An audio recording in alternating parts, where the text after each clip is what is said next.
अस्सलामुअलैकुम नाजरीन, कैसे हैं? उम्मीद है खैरियत से होंगे। अपनी एक नई वीडियो के साथ हाजिर हैं। क्रिकेट से जुड़ी न्यूज़ के लिए हमारा चैनल सब्सक्राइब करें, शुक्रिया।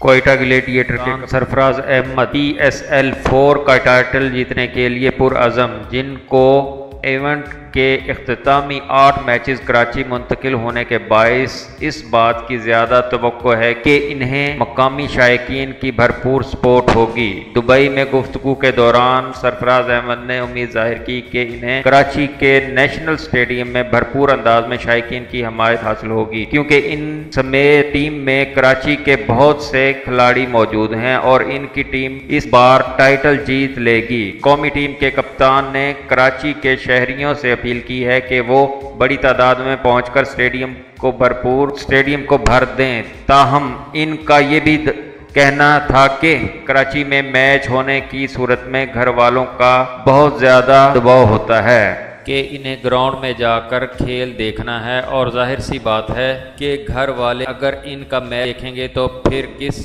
का देखेंगे। विकेट कीपर बैट्समैन बताया कि गुज़श्ता बरस कराची में वेस्ट इंडीज़ के खिलाफ 3 टीम मैनेजर तलब दरख्वास्त की थी कि ज़्यादा टिकटें दी जाएं, क्योंकि ख़ानदान का हर शख्स मैच देखना चाहता है। वाज़ेह रहे कि नेशनल स्टेडियम कराची में 10 मार्च को सरफराज अहमद की क्वेटा ग्लेडिएटर का सामना कराची किंग्स से होना है। इस हवाले से कौमी कप्तान से सवाल किया गया।